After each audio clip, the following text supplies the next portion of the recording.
JT Crowley is Talking Books. On this show, you'll hear from emerging talent and seasoned veterans from around the world. They'll give you their take on the writing process and how to create the secret sauce of page-turning deliciousness. Let's get into that magical mixture of the art and science of creativity. Here's JT Crowley, author of The Smart Kids, and your podcast host. Hello, I'm JT Crowley, and I am very, very, very excited today because joining me today are children's author Natalie Reeves Billing to talk about her books, in particular, her latest book, Bernie and Boatie. And I'm also extremely delighted to have on the show Bernie Hollywood, social entrepreneur and charity fundraiser. Bernie Hollywood, who over the last 40 years has raised over £42 million for numerous charities. So that is some reckoning, that is some achievement. And that's why, ladies and gentlemen, he was awarded the Order of the British Empire. That's why he's OBE, everybody. So let's welcome on the show, Natalie Bernie. Welcome to the show, Talking Books. Hello, thank you. Great to be here. Thank you, John. Great to be here. Oh, it is. No, the honour is mine, believe you me. I'm so glad that finally we've been able to do this podcast because this is such an important podcast, everybody, and you'll see why. And as we go on, you'll see why I've got two guests on today. Natalie, who's the author of the books we're going to be talking about there, and then Bernie.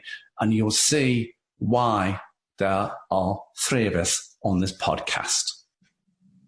But first, I want to come to, if that's okay, to yourself, Natalie.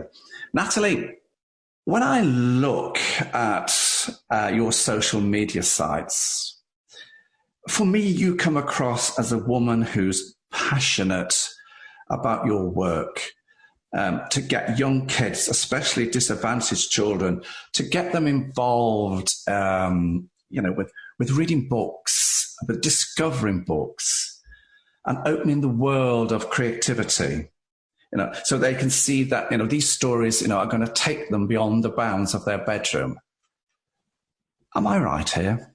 Yeah, for me, growing up, we had lots and lots of fun, but one thing that we did lack was the money, the opportunity to go to places and visit places that we wanted to visit. So everything for us was very simple, keeping it simple, going to the park and doing a lot of reading. So my mum was very much into reading. We had piles of books everywhere. And one of the things that I quickly got into was this ability to travel vicariously through other characters and go to places that I may never get a chance to go to, and to make friends, because although I am now quite a sociable person, there's a part of me that is quite, shy and isolated. But this is something that I do to myself. I've always been very much inside my own head. So the ability to make friends with characters in books and, say the things that I didn't dare say in real life through somebody else was just, brilliant, and that stayed with me. And it's something I've wanted to impart on my own children and on other kids and families that I meet. I know what a benefit that's had on me and my imagination and creativity as I've grown up. A lot of authors do that, don't they? They hide behind the characters. Yeah. Sometimes it's not easy for people to make friends, and it gets harder and harder, I think, even though, it's easy to have a conversation with people, but to keep that going in a very busy life is quite hard. It's quite taxing to keep relationships, I think, keep them healthy. So one way that I've done that is by living alongside friends in books that I keep revisiting. And it reminds me to do that in my own life as well. It pushes me out of the house, I think. Certainly. Natalie, you're a great mum to Nathaniel and Ellie Rose. Mm-hmm.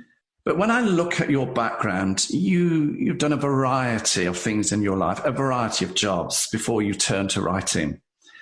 You've sung, you've mm-hmm. danced, worked in the media industry. Was this a foundation? I think you've already touched on this slightly. Was this the very foundation that you've used to writing your books? Well, yeah, I think, everybody is the result of what they've done in their lives and the influences that they've had.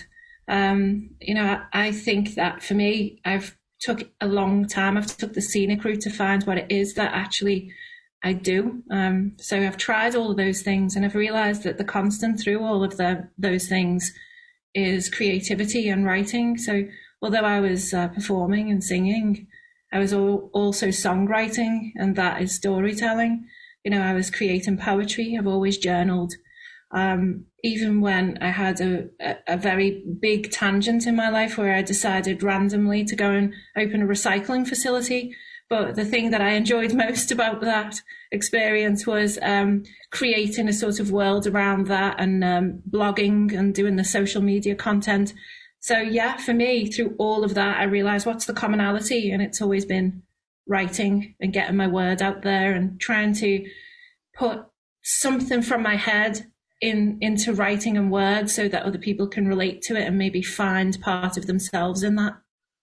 I think that's a fantastic idea. And, when you look, everybody, at Natalie's social media sites, you can see what she's talking about there. She truly is a person who works so hard on all that she does for young kids and, their issues as well. Your mother, Natalie, she was an inspirational woman, and I get the feeling that she was the person who set you on this road. She was the most inspirational person in your life when you were a youngster, wasn't she? Yeah, my mum was certainly an outrageous character. She really was very daring, and I admired that. She was a punk rocker. So at the school, really? My mum would turn up in outfits made from bin liners and, a massive Mohican or no hair at all. And, my friends thought that was really cool. So, I wished that I had the confidence that she had. But as I grew up and you realize, you look at the subtleties around it, my mum was actually very shy. And that was her way of trying to change that and to make the most of what she was given. And I guess to a certain extent, that's the same with me. My writing and therefore my whole facade, I go to events dressed in petticoats and things like that. But that to me is a way of opening up a conversation. It makes me have to have that conversation as well. So it's not just for others to talk to me and think, oh, isn't she approachable? She must be wearing that dress for a reason. She must want people to talk to her. Well, actually, yes, it gives me really practice, I guess, in doing what I preach. That's fantastic. I want to come to your books now. How did you come up with the idea of the Monstrous Me collection? They're wonderful. They're small books, everybody. They're beautifully written, and the illustrations are just fabulous. Where did you get these ideas for, the Monstrous Me collection? Well, at first, I thought about all of the everyday instances where children think of us as monsters because of little things that they deem to be unacceptable, like teeth cleaning, which obviously comes in the way of their activities. They're building blocks and stuff like that. Then the next minute they have to brush their hair or go to bed, and, the injustice of that. Oh, it's terrible injustice. It's terrible. And, I thought, wow, okay, that's a unique perspective from a child's point of view. But my daughter said, Mum, as she put her hands on her hips, and Mum, the way that you're always saying that, there's two sides to every story, but there isn't. There's only one, and it's yours. And I thought, oh my goodness, that's so poignant. It is true. Well, yeah, it's always just my side of the story, of course. But I thought, wouldn't it be interesting to explore both sides of the coin when it comes to the same event? So I decided to run two narratives parallel to each other and to flip it over, to flip the story physically on its head in the midpoint. So then you can see through both sets of eyes how they see the same situation. And it's interesting because it happens with everything in life. Many people looking at the same thing will have different takes on what's happened. And I think the truth is somewhere in between. So again, it's another way of opening up conversations and discussing why we do the things we do, why we think the things we think. And obviously when I heard about Bernie's conversation starter and, the main point is to bring people together to talk, this was so aligned with what I've always thought is important. Storytelling is so powerful. It's a way of getting us to rethink and reframe the things that we see. And experiencing things from another point of view. And put it into a kid's perspective, into the kid's book, yeah. I'm sure Bernie will agree with me here, because we're probably of a similar age, you know. We can remember, Bernie, our mothers used to say, well, yes, you can have a point of view, but let me tell you, I'm right. Absolutely, John. Absolutely, yes. Mum ruled the roost. You've got other books, Natalie, and the one book that stood out for me, apart from the book that we are going to talk about later on in the podcast, is Ben and the Bug. Yeah. Now, this book, I believe you wrote to help young kids to cope with COVID-19. Do you want to embellish on this? Talk to us about this. Yeah, it was at the time when it was all very new to us and nobody really knew what was going on. And so I didn't really concentrate on the specifics of COVID-19 in itself. The main thing is how we deal with the unknown. When the world's changing, how can we help little ones understand that when we're scared ourselves? And I noticed that a lot of mums and dads were worried about how to broach that, whether they talk about it at all or whether they brush it under the carpet. So for me, it was about openness and honesty, but in a palatable way. So again, what I wanted to do was to give the bug a face. So I gave it a face in the form of this awkward looking little green blob who left mucky handprints everywhere that he went. Absolutely, yeah. I got the feeling that, nothing's worse than what we can imagine in our own heads. That, that's the most terrifying thing of all. So I thought by giving it a face, it allowed us to go back out into the world again and to kind of weather the anxiety we were all feeling. Because kids have suffered, haven't they, during COVID, being, locked up, missing school and missing friends. Their mental well-being has been affected, hasn't it? Yeah, I think that we always feel that because they can't read between the lines that they're resilient to a lot of these things. And maybe to a certain extent that's true, but I think that they hold on to it and it becomes bigger and bigger over time. And so I think that the fallout of that is, a lot of children have got a huge percentage of their lives which have gone on during COVID-19. So some of them can't remember what it was like before. And, for us, we still have the luxury of remembering what it was like to be able to stop on a country road and have a meal. And that spontaneity, which seems to have gone, everything needs to be planned. So there's been a massive lifestyle adjustment, I think, for everybody. And to remember that there was a world and spontaneousness and, beforehand, I think is really important for children. I totally agree. Can we come to the main book here? Bernie and Boatie. Mm-hmm. I'm drawn, I have to say this, by the vivacious, wonderful illustrations that has been done by Lisa Williams. But what I also like about this book, everybody, is the way the storylines fit to the illustrations on the page. And they're not just, typed out.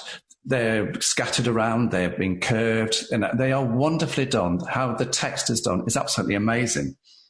How long did it take you and Lisa to put this book, this magical, fun-loving book? I wish I was 5 or 6 and I could, somebody would buy me this book for me. How long did it take to put together? Wow. Okay. So I guess the first and the easiest part in a way is to write the thing. This is one of those books where it wrote itself. We talked about the whole idea of the book and what it meant for so long that by the time I came to put pen to paper, it kind of just wrote itself. So that part of it was always the easiest part. Then Lisa and I have to talk about what we say in the illustrations, what bits we leave out. And that bit is a juggling act, really, because I don't need to explain everything in my words. Sometimes the pictures do the talking. So it's how it's which words I use and which bits I leave out is the most important bit. You want the children and the families to have revelations of their own without it being spoon-fed. So getting that balance right was probably the longest process, and sketching it out and seeing where the text kind of fit. And then, of course, because it's a larger project and there's lots of people involved, having to add their bits and their take and all of that, Bernie will tell you that was a very long-winded process with a bit of back and forth.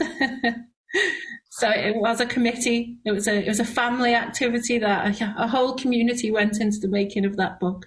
So I'd say about 3 months, maybe 4. Yeah, and you know what? I think you're right there, and it brings back the phrase, a picture can paint 1,000 words, can't it? Mm-hmm. It really can. And when I look at the book, and I'm going to go to everybody, there's a page here, and it's beautiful. And it's got the image. Oh, now, let me just tell everybody is the name of the boat is Boatie, but the name of the young character is Bernie. And that character, Bernie, is named after the gentleman who's sitting patiently in the top corner of this podcast, because that's the book is about what he's doing and his boat. That's the connection. And he will tell you very shortly what he's going to do. So the book and what Bernie's going to do is interlinked. But when I look at this caption here, it says, "Swim, Boatie, swim, but she didn't know how. Fear made her shake from her stern to her bow. Bernie played a sweet tune. Boatie opened her eyes to calm glassy seas and the sunny blue skies." And the caption here, the illustration here, everybody, is of the beautiful rainbow-coloured boat. And Bernie is standing up playing a ukulele. Are you taking this ukulele with you, Bernie, on the ride? Yes, John. It's coming with me for up to 90 days at sea. So yeah, I'm going to play a tune every day, and we're going to do a very special letter opening every day. We're going to have 90 letters of hope from children around the United Kingdom, who are then going to give me those letters. I'm going to open a letter every day and read that letter of hope, and then play a tune. So I've got 90 tunes to learn in between now when I set sail in December. So it's coming along nicely. Do you know what I like about the book, Natalie? Is that apart from the one beautiful illustrations and your beautiful writing here, is at the back of the book. And if I scroll down here on my iPad, I think this is very important and this is very relevant. It's the image of fab backs. And I think this kids can read these and see what, is behind all this, can't they, Natalie? Yeah. And the thing is, I think that it's important that they have the ability to follow the campaign and know what the campaign actually looks like, and how difficult that task is. Because the story is about mental challenge, but also about the physical challenge. And both of those work hand in hand, as you can't have one without the other. You need the mental resilience to get through the physical challenges. So it's two stories, really, an internal and an external one. And I think it's important that children know that. Sometimes facts have a way of being too detailed, and sometimes children just need to say, well, actually, that's as the distance from the space station to Earth. And that's and say, whoa, whereas if you put that in kilometer terms, they might not really relate to that or know how epic that challenge is. Yeah. So, and with my son, he's very factual rather than creative, and he prefers to know the stats. So it gives a child, it's something for everyone in terms of what type of child is going to be reading that book.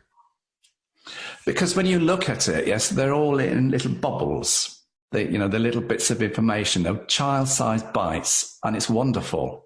And I love also in, the book here, the island, they're all on the island. You've got the lighthouse, and you've got the boat arriving, and you've got the dolphins, and you've got the rainbow. It's just magical, isn't it? It is. I wanted people to know that that's their safe space. And what we're really saying is if you need someone, there's always somebody that you can talk to, and there's always people who are there to help you. And that's why in the island scene, you see the shelter and there's lots of people waiting for you, but also there's no door on there. So that means it's always open.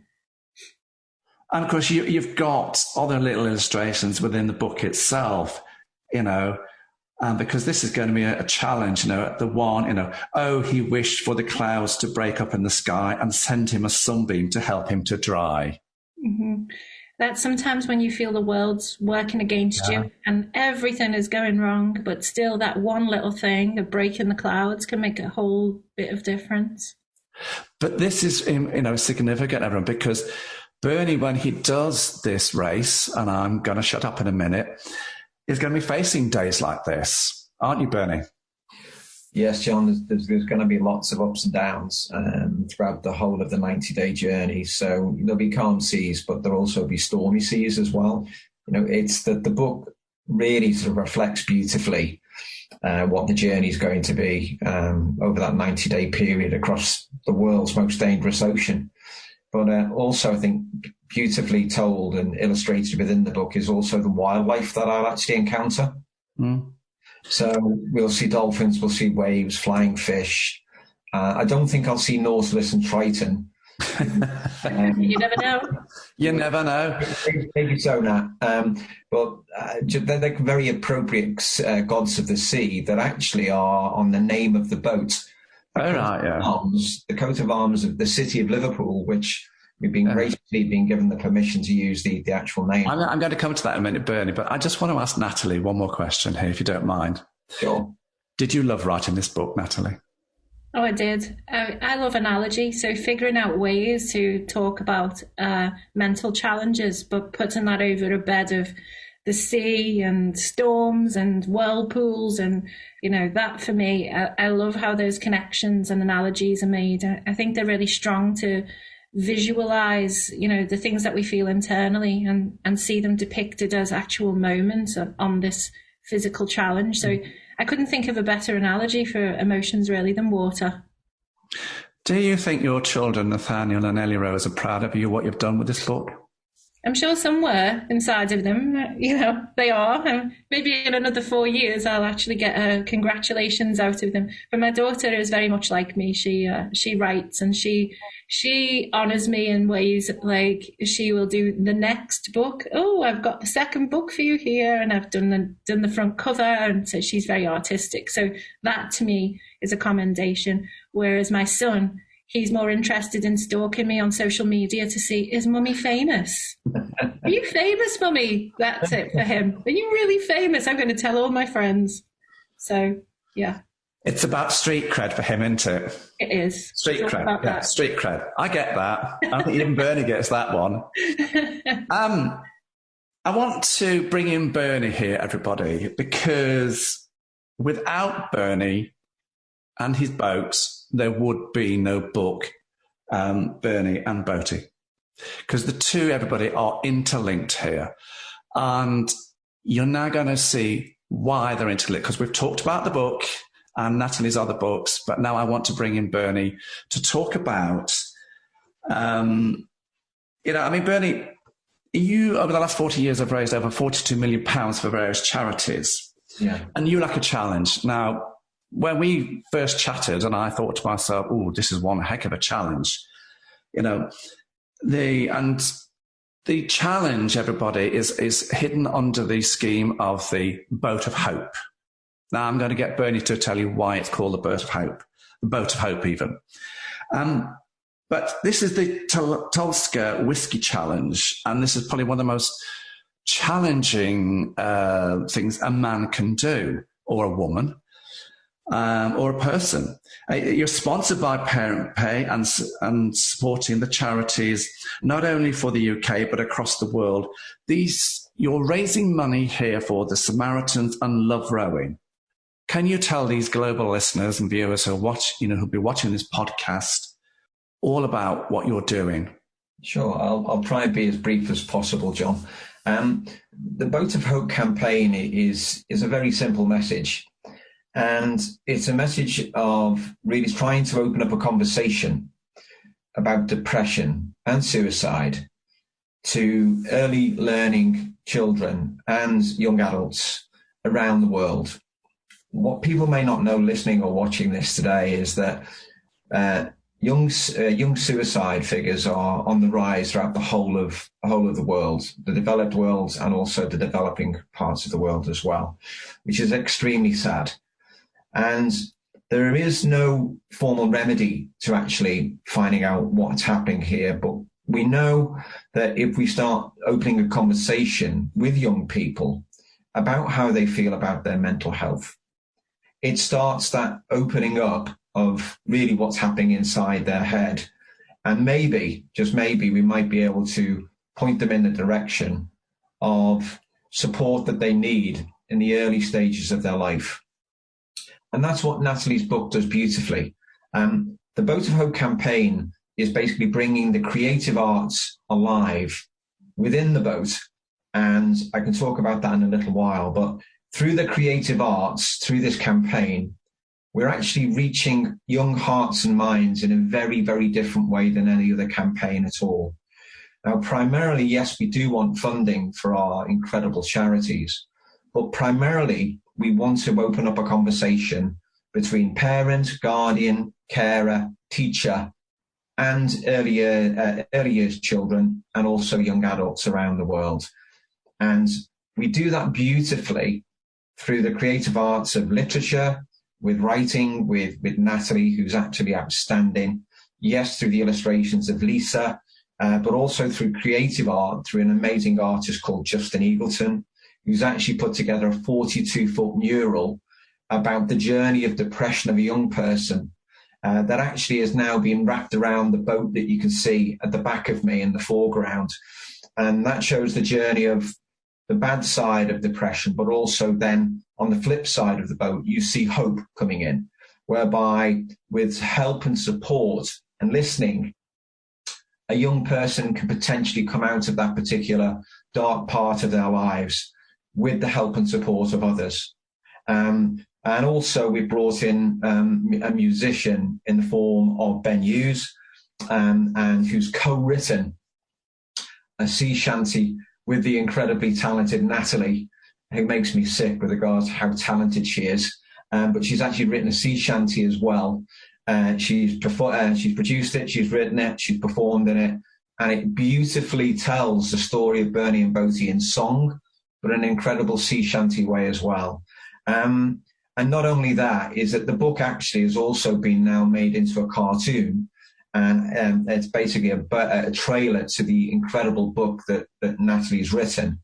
And we have the voice talents of Melanie C, the superstar that is, and we also have an amazing screen actor of stage and screen, Sacha Dhawan, who have actually narrated that amazing cartoon that brings the book to life into another dimension. So it's reaching out to as many young hearts and minds as we possibly can through the creative arts. And the boat is the vehicle to do that. It's a conversation starter.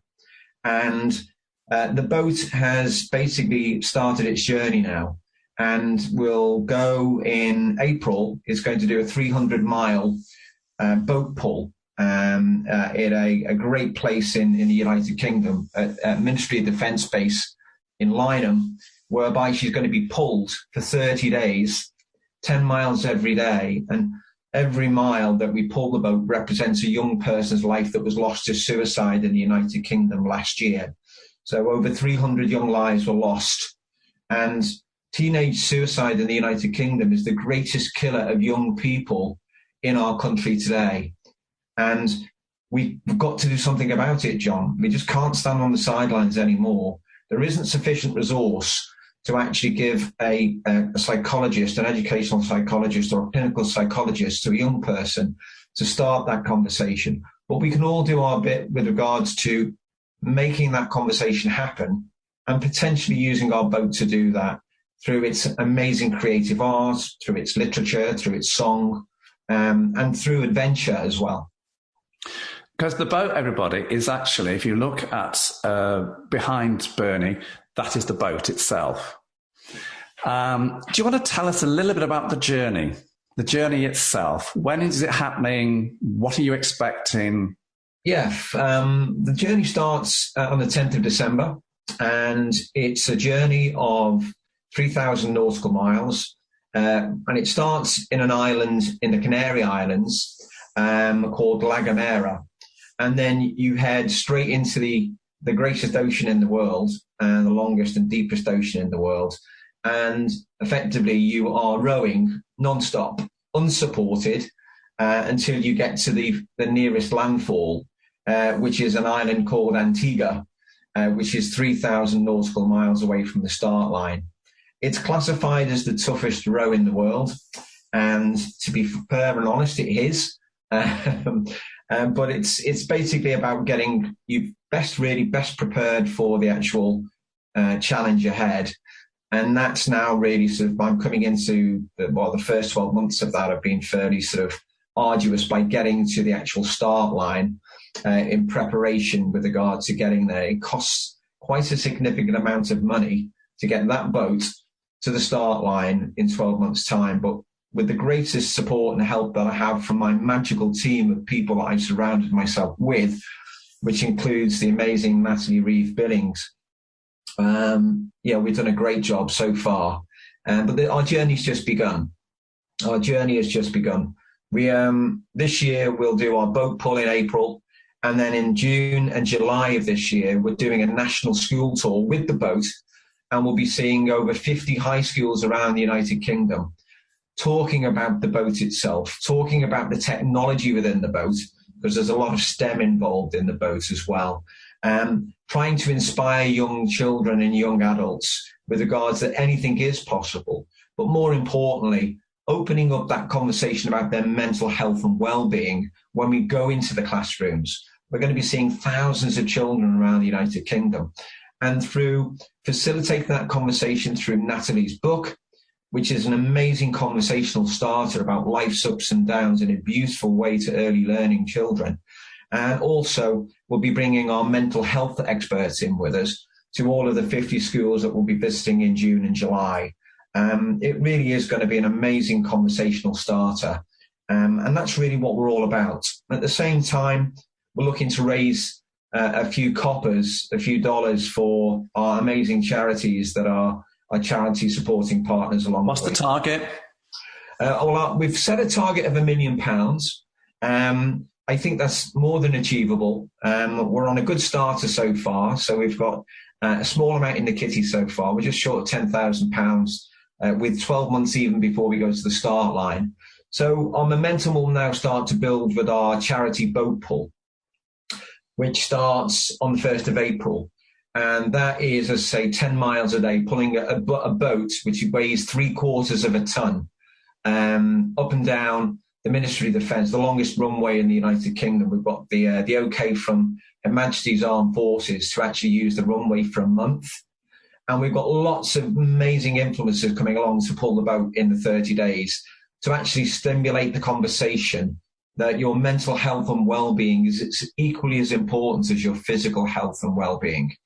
We've got all the armed services coming in, and we've already got a fly past happening on our first day with the RAF doing an amazing fly past, delivering their Royal Air Force mascot, their mental health mascot. He's going to come along with me on my journey across the Atlantic. He's being delivered to me by Chinook helicopter on day one.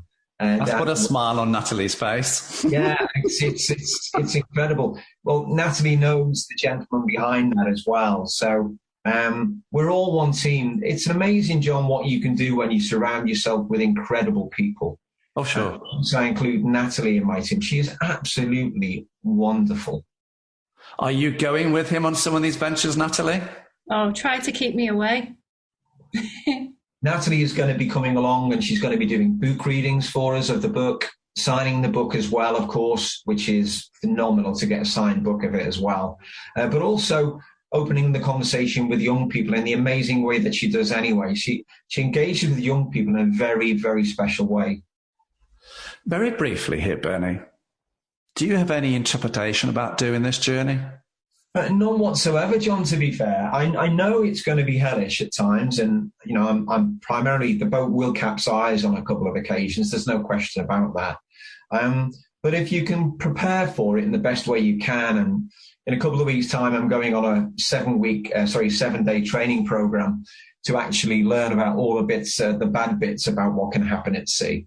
I think really that's the best that you can do. I've challenged myself around the world in the last 40 years, but I think this is going to be the toughest and longest and the most solitude that I will have to face, which again is a challenge in itself, to be fair, because, we all suffer with our mental health, whether we like it or not. We have mental health, we have physical health. And, I personally suffer with my mental health. And I've done so recently with regards to the lockdowns that we've been in.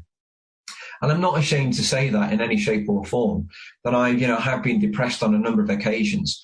And no doubt when I'm out at sea and I'm on my own for some length of time and days aren't going well, I'm going to get mentally ill, mentally depressed. But it's a question of really how I can actually support myself. And when I think about all of the people behind me, who are all on my boat, every single person that's helped me get to the boats and start line actually appears in the mural. And Natalie is there in all of her beauty. She's there on a couple of occasions, along with all of my other great supporters as well. So if I do get down, I can always jump off and have a look at that amazing mural that Justin Eagleton's created. And I'm sure that will basically bring me some solace and give me some inspiration to get going and get back on the oars again. That's wonderful. Where can people donate? Well, it's really easy. If you just go to boatofhope.com, you'll find all of the ways in which you can donate and take part in our amazing campaign. boatofhope.com. Thank you, Bernie. Natalie, where can people go and get your book? They can just go onto Amazon and Google Natalie Reeves Billing, Bernie and Boatie, and it will pop up from there. That's fantastic. Now, guys, I hope you can all see why I have two guests on today's show, Natalie Reeves Billing and her book, Bernie and Boatie. And of course, the book is based on that gentleman doing the Talisker Whiskey race, not a race, but row across the Atlantic Ocean to raise money for young kids' mindsets, mental illnesses, depression, to support them. So this is what this podcast has been all about. Talking to fabulous people about their lives, their creativity, their book, and what's going on in December. So all I say to you guys is go and have a look at Natalie's book. I'm right in saying, Natalie, aren't you, that all the proceeds go towards the Boat of Hope scheme? Yeah, all profits go towards Boat of Hope. All the profits go to the Boat of Hope scheme. And we wish Bernie the best of luck with this 3,000 nautical mile trip across the Atlantic. I hope you found this podcast really interesting, because I have certainly thoroughly enjoyed talking to these two guys here. As I say every week, everybody, I'm JT Crowley. Thanks for listening, watching, wherever you're in the world. Stay safe. Until next time.